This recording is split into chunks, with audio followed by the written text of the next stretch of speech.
Direction centrale du ministère du Budget et du portefeuille de l'État, rattachée au cabinet du ministre, la direction du contrôle financier est une administration dont la mise en place remonte au décret du 22 mars 1907 instituant un contrôleur financier auprès du gouverneur de l'AOF. La direction du contrôle financier compte aujourd'hui 737 agents, dont un directeur, 72 contrôleurs financiers, 3 sous-directeurs et plusieurs chefs de service et collaborateurs. Le contrôle financier est déployé sur toute l'étendue du territoire. La direction du contrôle financier assure différentes missions dont la principale consiste à garantir à l'État le paiement de la bonne dépense. La direction du contrôle financier est une direction extrêmement importante dans l'écosystème de gestion des finances publiques parce que c'est elle qui va s'assurer de la régularité de la dépense, donc veiller à ce que l'ensemble des procédures qui conduisent à l'engagement de la dépense publique soit respecté. Au-delà du contrôle de la régularité et de la réalité des dépenses, le contrôle financier a aujourd'hui de nouvelles attributions.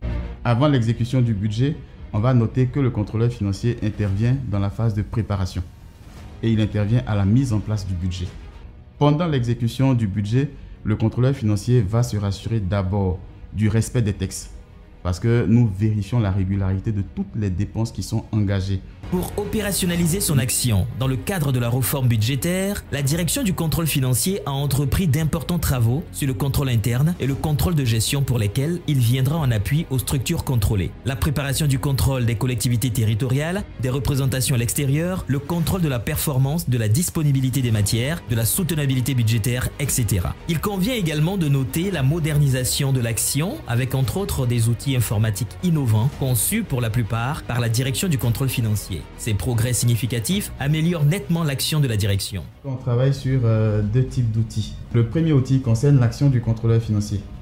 Le système de gestion des dossiers et des délais de la direction du contrôle financier. Un service lié à la gestion électronique des documents des dossiers qui prendra en compte le scanning et mettre à disposition des services la version électronique de tous les dossiers entrant et sortant de la direction du contrôle financier. Avec l'archivage numérique, nous nous sommes débarrassés de tonnes d'archives, ce qui permet vraiment aux contrôleurs financiers d'être à l'aise et de travailler en toute quiétude. Nous avons désormais le respect des délais parce qu'on a un tableau de bord. Chaque trimestre, j'ai l'obligation donc d'élaborer un rapport d'activité. C'est aussi un outil de stimulation de la conscience professionnelle de nos collaborateurs. Le deuxième outil, c'est celui qu'on appelait système intégré de gestion de la direction du contrôle financier. Le SIGES est composé de plusieurs modules, à savoir le module ressources humaines qui gère les demandes d'actes administratifs, le module comptabilité matière qui gère les patrimoines et le module formation qui a la charge de planifier les formations annuelles des agents de la direction du contrôle financier. Le SIGES permet une fiabilité des informations recherchées. Les statistiques disponibles dans le SIGES permettent de produire un bilan d'activité aisé au niveau du service, du personnel et du matériel. Nous sommes dotés d'un site internet. Nous intégrons dedans un certain nombre d'éléments, notamment les textes juridiques. Nous avons au moins 15 000 tests. Voilà. Et ces 15 tests sont regroupés en famille, en sous-famille. Depuis un certain nombre d'années, nous passons à une formation systématique des nouveaux agents qui sont affectés à la direction du contrôle financier. Cette réorganisation a consisté en une mobilisation importante des compétences en termes de conception. À la fonction technique, c'est ajouter une dimension conception du contrôle financier. Nous allons vers le contrôle interne numérisé. Nous allons bientôt aller vers le contrôle de gestion numérisé.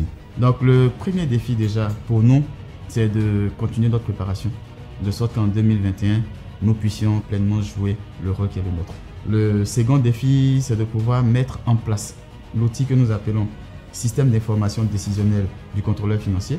La version 1 est déjà développée.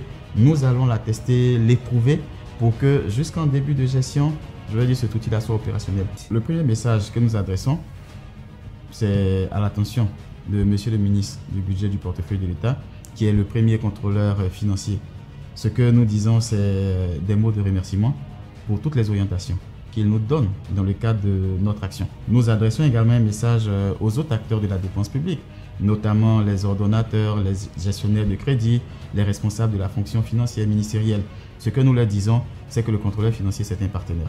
À l'attention de tous les prestataires de l'État de Côte d'Ivoire, le contrôleur financier est là pour garantir le paiement de la bonne dépense. Et rassurer également les populations que cet acteur-là existe dans la chaîne de la dépense qui garantit la qualité de la prestation et qui garantit l'effectivité de cette prestation-là. Je trouve que ce sont des réformes excellentes. Je voudrais féliciter les premiers responsables. C'est un peu notre leitmotiv. Il s'agit de faire en sorte que de plus en plus nous ayons des processus qui soient automatisés, que nous puissions travailler vite.